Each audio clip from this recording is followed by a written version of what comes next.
CCTV ফুটেজে দেখা যায় মঙ্গলবার সকাল ৭:৫২ বাসায় প্রবেশ করছেন গৃহকর্মী আয়েশা। তার গায়ে কালো বোরখা।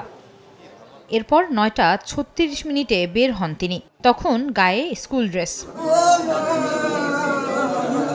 যে বাসায় আয়েশা গৃহকর্মী হিসেবে কাজ করতেন সেখানে স্ত্রী আফরোজ এবং মেয়ে নাফিজাকে নিয়ে থাকতেন আজিজুল।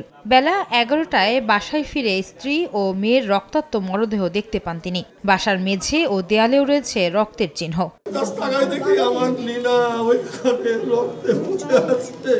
খবর পেয়ে ছুটে আসেন স্বজন ও প্রতিবেশীরা। সুষ্ঠু তদন্ত ও জড়িতদের আইনের আওতায় আনার দাবি তাদের। মুখ নাকি একটু পোড়া ছিল, গলা থেকে এই পর্যন্ত, অল্প বয়সী, সুন্দরী দেখতে।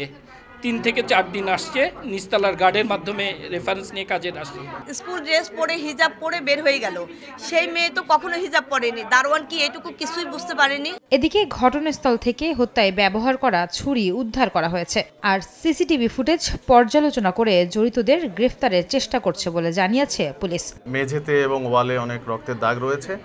সেই সাথে এখানে যেটি আমরা পেয়েছি, ভেতরে তাদের আলমারি এবং ব্যবহার্য অনেক ভ্যানিটি ব্যাগ থেকে শুরু করে অনেক কিছু তছনছ অবস্থায় রয়েছে। সিসি ক্যামেরা ফুটেজ সেটি বিশ্লেষণ করে তার হত্যার আগে পরের তার উপস্থিতি, তার অ্যাক্টিভিটিস বিশ্লেষণ করে আমরা এটি নিয়ে পরবর্তী তদন্ত এগিয়ে নিয়ে যাব। সন্দেহভাজন গৃহকর্মী আয়েশা ৪ দিন আগে এ বাসায় কাজ নেন। ভাড়া থাকতেন বিহারি ক্যাম্পে।